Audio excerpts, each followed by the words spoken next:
আজ অবধি বিজ্ঞানের সবচেয়ে বড় প্রশ্নগুলোর মধ্যে একটি হলো, টাইম ট্রাভেল কি সত্যিই সম্ভব, নাকি এটা শুধু মুভি আর কল্পনাতেই সীমাবদ্ধ?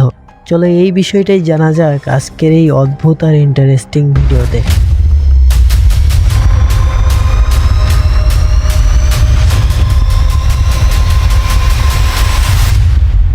টাইম ট্রাভেল বাস্তবে সম্ভব না হলেও থিওরিটিক্যালি কিন্তু এটা পসিবল। আসলে আইনস্টাইনের তথ্য অনুযায়ী কোনো বস্তু যদি আলোর গতির কাছাকাছি চলে তাহলে তার জন্য সময় ধীরে চলতে শুরু করে। একদিক থেকে দেখলে এভাবেই টাইম ট্রাভেল করা যেতে পারে। শুনতে অনেক সহজ লাগছে, তাই না? কিন্তু বাস্তবে এটা অনেক বেশি কঠিন।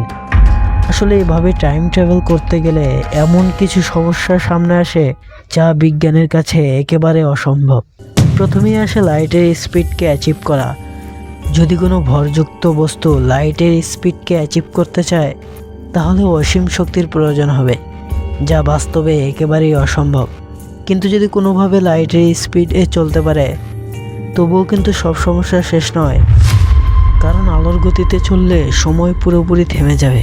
আর যদি সময়ই থেমে যায় তাহলে কিন্তু তুমি কোনো কিছুই করতে পারবে না। নড়াচড়া, চিন্তা, এসবের কিছুই করা যাবে না। এর মানে তুমি একবার চলতে শুরু করলে আর থামতেই পারবে না। তাহলে টাইম ট্রাভেল কি একেবারেই অসম্ভব? তুমি কি মনে করো? কমেন্টে বলো।